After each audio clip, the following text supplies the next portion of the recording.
ಎಲ್ರಿಗೂ ನಮಸ್ಕಾರ. ನಾನು ಅಂಬಿಕರಾಜ್. ನಾನಿವತ್ತು ತೋತಾಪುರಿ ಮಾವಿನಕಾಯಿಂದ ದಿಢೀರ್ ಉಪ್ಪಿನಕಾಯಿ ಮಾಡ್ತಿದ್ದೀನಿ. ಮದುವೆ ಮನೆಗಳಲ್ಲಿ ಮಾಡ್ತಾರಲ್ಲ ಆ ಥರದ್ದು.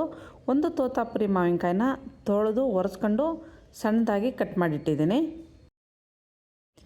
ಈಗ ಇದಕ್ಕೆ 1/4 ಟೀ ಸ್ಪೂನ್ನಷ್ಟು ಅರಿಶಿನ, 2 ಟೀ ಸ್ಪೂನ್ನಷ್ಟು ಅಚ್ಚ ಖಾರದ ಪುಡಿ, 2 ಟೀ ಸ್ಪೂನ್ನಷ್ಟು ಉಪ್ಪು ಹಾಕಿ ಚೆನ್ನಾಗಿ ಮಿಕ್ಸ್ ಮಾಡಬೇಕು.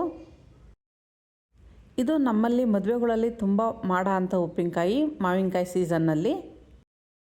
ಬಾಣಲಿನ ಕಾಯಲಿಕ್ಕಿಟ್ಟು ಅದಕ್ಕೆ 2 ಸೌಟ್ನಷ್ಟು ಎಣ್ಣೆ ಹಾಕಿ 1/4 ಟೀ ಸ್ಪೂನ್ನಷ್ಟು ಇಂಗು, 1 ಟೀ ಸ್ಪೂನ್ನಷ್ಟು ಸಾಸಿವೆ, 1/4 ಟೀ ಸ್ಪೂನ್ನಷ್ಟು ಮೆಂತ್ಯ ಹಾಕಿ ಅದು ಸ್ವಲ್ಪ ಚಟಪಟ ಆದಮೇಲೆ ಮಸಾಲೆ ಕಲಸಿಟ್ಟಿರೋ ಮಾವಿನಕಾಯಿ ಪೀಸ್ಗಳನ್ನೆಲ್ಲ ಇದರೊಳಗಡೆ ಹಾಕಿ 30 ಸೆಕೆಂಡು ಚೆನ್ನಾಗಿ ಮಿಕ್ಸ್ ಮಾಡಿ ಸ್ಟವ್ ಆಫ್ ಮಾಡಿ ಇದು ತಣ್ಣಗಾದಮೇಲೆ ಏರ್ ಟೈಟ್ ಬಾಕ್ಸಿಗೆ ಹಾಕಿ ಫ್ರಿಜ್ಜಲ್ಲಿ ಇಟ್ಕೊಂಡ್ರೆ 1-1.5 ತಿಂಗಳು ತನಕ ಇದನ್ನು ಉಪಯೋಗಿಸ್ಬೋದು.